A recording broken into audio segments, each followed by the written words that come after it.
প্রতি বছরের মতো এবারও মহান সুফি সাধক হযরত সৈয়দ শাহ জাকের আলী আল কাদেরী আল হাসানি আল হুসায়নি আল বাগদাদি পাকের 253তম বাৎসরিক উরস উৎসব পালিত হচ্ছে মঙ্গলবার দিবাগত রাতে পূর্ব বর্ধমান জেলার মঙ্গলকোটের কারিকর পাড়ায় অবস্থিত মাজার শরীফ এবং কাদেরিয়া মসজিদ ও খানকা শরীফে।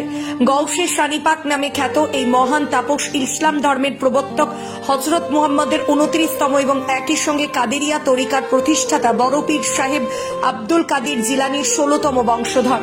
আজ থেকে প্রায় 250 বছর আগে 1180 হিজরিতে অর্থাৎ ইংরেজি 1766 সালে তিনি তার পিতার সঙ্গে হিন্দুস্তানে তশরিফ আনেন।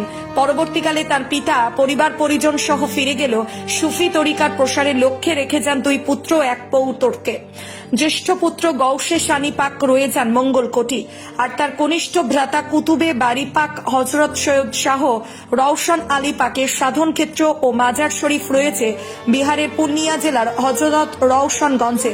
সেখানেও প্রতি বছর স্থানীয় হিন্দি ক্যালেন্ডার অনুযায়ী 3রা ফাগুন তার উরস পালিত হয়ে থাকে।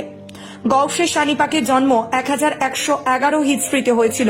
1180 হিজরিতে তিনি মঙ্গলকোটে তশরিফ আনেন। তার মধুর ব্যবহার, অনুপম চরিত্র মাধুর্য ও অসাধারণ পাণ্ডিত্যে সকলেই মুগ্ধ হতো। তার খ্যাতি সারা হিন্দুস্তানে ছড়িয়ে পড়ে। দূর দূরান্ত থেকে মানুষ তার দরবারে ছুটে আসতেন। 1192 হিজরির 5ই জিলহজ অর্থাৎ 1778 সালে তার বেশালে হক হয়েছিল। তারপর থেকে প্রতি বছর 5ই জিলহজ এই উরস পালিত হয়ে আসছে। হযরতের বর্তমান স্থলাভিষিক্ত উত্তরাধিকারী সিলসিলায় কাদেরিয়ার সাজ্জাদানশীন হুজুর পাক হযরত সৈয়দ শাহ ইয়াসুব আলী আল কাদেরী আল বাগদাদির পরিচালনায় উরস পালিত হচ্ছে।